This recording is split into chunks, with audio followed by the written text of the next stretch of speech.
میں تمام اپنے M P A M N A حضرات اور تمام تنظیمی عہدیداران اور تمام سیاسی کارکنوں میں یہی پیغام دیتا ہوں کہ آپ نے کوئی میٹنگ اپنے ورکر کی کینسل نہیں کرنی. جہاں بھی پولیس کی گاڑیاں کھڑی ہوں، جس طرح طاہر صاحب نے کہا کہ وہاں پر 10 لوگ بھی ہوں، ہمارے M P As M N A جو ٹائم دیا اس ٹائم پہ آپ نے ہر روز وہاں پہ پہنچنا ہے اور اس میٹنگ میں کرنا ہے، چاہے وہ 10 لوگوں کی کیوں نہ ہو.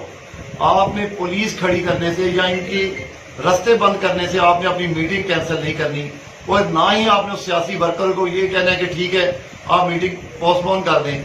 اور میں گزارش کروں گا جناب سی پی او صاحب سے اور ڈی آئی جی صاحب سے کہ آپ لا اینڈ فورس کا حصہ ہیں، آپ گورنمنٹ کے ملازم ہیں، آپ کسی سیاسی جماعت کے نہیں. آج حکومت پی ٹی آئی کی ہے، کل کسی اور جماعت کی ہوگی، ہو سکتا ہے کل ہماری ہو. برائے مہربانی اپنے آپ کو آپ متنازع نہ بنائیں کہ نیوٹرل پرسنل ہیں، اور آپ اپنا وہ کردار ادا کریں کہ آپ نے صرف لا اینڈ آرڈر کو بہتر کرنا ہے. آپ میٹنگ جلسوں کو کینسل کروانے والی حماقت نہ کریں.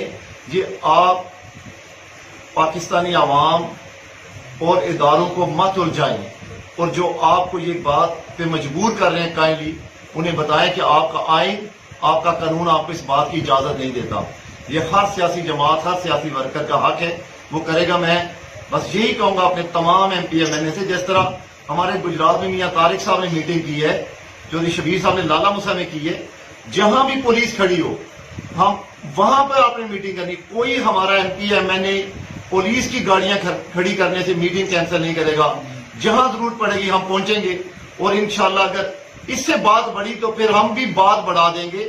پھر جو ہم سے ہوا وہ ہم بھی کر گزریں گے. وہ